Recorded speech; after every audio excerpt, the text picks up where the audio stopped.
አክሱም የኢትዮጵያ ክፍል ነች። መጀመሪያ እስልምናን የተቀበለ ምድር ነው። ሙስሊሞቹ እዛው ተወልደው ቋንቋቸው እዛው እትብታቸው እዛው ተቀብረው ዛሬ ለመቀበር 30 እና 50 ኪሎ ሜትር ከከተማዋ መውጣት ይጠበቅባቸው። ለምን ስትላቸው አክሱም ዳግማዊ ኢየሩሳሌም ነች ይለዋል። እሺ ኢየሩሳሌም እስራኤል ውስጥ መስጂድ አለ፣ ሙስሊሞች አሉ፣ ሙስሊሞች ይቀበራሉ ዋናው ቦታ ላይ። እዚህ ለምን ከለከልካቸው? ሕገ መንግስቱ የሃይማኖት ነፃነትን አውጇል። አንተ ለምን ነፈካቸው? አክሱም ውስጥ መጠጥ ቤቶች አሉ፣ ሺሻ ቤቶች አሉ፣ ይጠጣል፣ ይጨሳል። ሶላት ያው ሙስሊሞች የመርየምን ቅድስነት የተቀበሉ የኢየሱስን ነብይነት ያጸደቁ ክርስቲያኖችን የመጽሐፍ ሰዎች ብለው ያሉት ሙስሊሞች መጠጥ ከሚጠጡ ተራቁበት። ምናልባት በዚህ አጋጣሚ ክቡር ጠቅላይ ሚኒስትርን ለተናገሩት ንግግር አመሰግናለሁ። አክሱም ውስጥ ያሉ ሙስሊሞች 30 ኪሎ ሜትር ሄደው እንዲቀበሩ ከተገደዱ የሞቱት የከለከሉት ናቸው፣ ያ ሰውዬ አይደለም ብለዋል። ይሄ ትርክት ይሄን አስተሳሰብ ፈጥሮ አለፈ።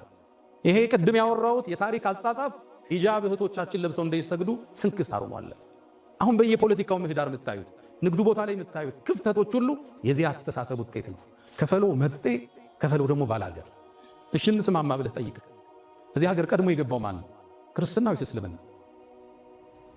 ከሰሜኑ አካባቢ ክርስትና ቀድሟል።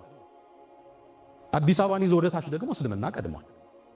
ምኒልክ ግዛታቸውን አስፋፍተው ሐረርን፣ ጅማን ከማቀፋቸው በፊት ጅማ እኮ እስላማዊ ሀገር ነች። ሀዲያ እኮ እስላማዊ ሀገር ነች።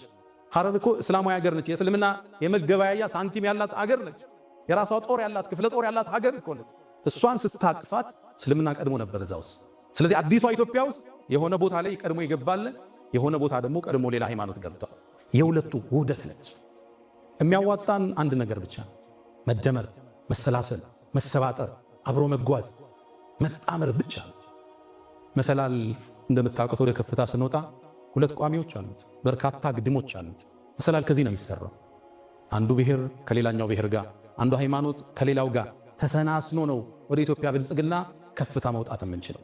አንዱን ጥለህ አንዱን አንጠልጥለህ የኢትዮጵያን ህዳሴ ማረጋገጥ አንችልም። ሁሌም መጠላለፍ መጠፋፋት ብቻ ነው።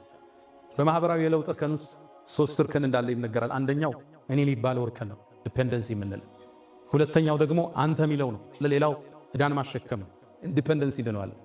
ሶስተኛው ኢንተርዲፔንደንስ፣ አንዱ ከአንዱ ጋር ሲገመድ፣ አብሮነትን ስታውጅ፣ ተባብረን እንደግ ስትል የእናንተም የእኛም ሀገር ነው።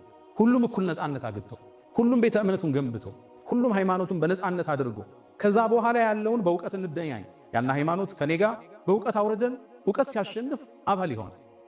በማግለል በመግፋት ይችን ሀገር ወደ ላይ ከፍ ልናደርጋት አንችልም። አላ ወፈዐሉል ኸይራት ወስተግፊሩ ረበኩም ፈጡባ ሊልሙስተግፊሪን